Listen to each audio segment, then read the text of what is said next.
తెలంగాణలో కేంద్ర బలగాలు మోహరించనున్నాయి. భారీ భద్రత మధ్య ఎన్నికలు జరగాలని పలు పార్టీలు కోరడంతో పాటు ఎన్నికలు కూడా ప్రశాంత వాతావరణంలో జరిగేందుకు ఎలక్షన్ ఆఫీసర్స్ కీలక నిర్ణయం తీసుకున్నారు. అసెంబ్లీ ఎన్నికల నేపథ్యంలో కేంద్ర హోంశాఖ కీలక నిర్ణయం తీసుకుంది. తెలంగాణకు కేంద్ర బలగాలు పంపించాలని కేంద్రం నిర్ణయం తీసుకుంది. దీంతో 2 రోజుల్లో రాష్ట్రానికి కేంద్ర బలగాలు రానున్నాయి.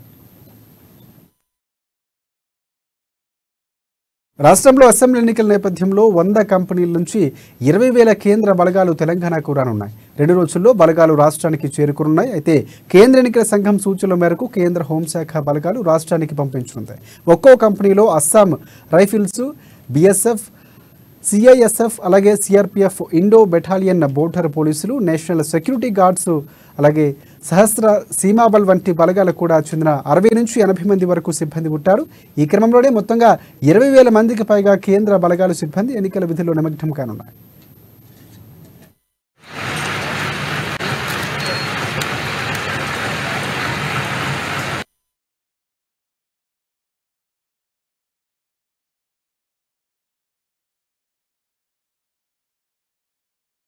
మన డిస్ట్రిక్ట్ ఫోర్స్తో పాటు వివిధ జిల్లా force, central armed police forces, దానిలో IR battalions 2 company and central reserve police force 1 company force మనకి జిల్లాకి రావడం జరిగింది.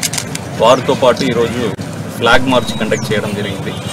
Free and fair poll ensure చేసే విధంగా ఎలక్షన్ కమిషన్ ఆఫ్ ఇండియా ఆదేశాల మేరకి ఇక్కడ ఉన్న ఓటర్స్ ఒక నమ్మకం కొరకి ఎలాంటి భయప్రాంతాలకి మీరు గురి అవ్వాల్సిన అవసరం లేదు, ఎలాంటి ఇంటిమిడేషన్కి లొంగిపోవాల్సిన అవసరం లేదు.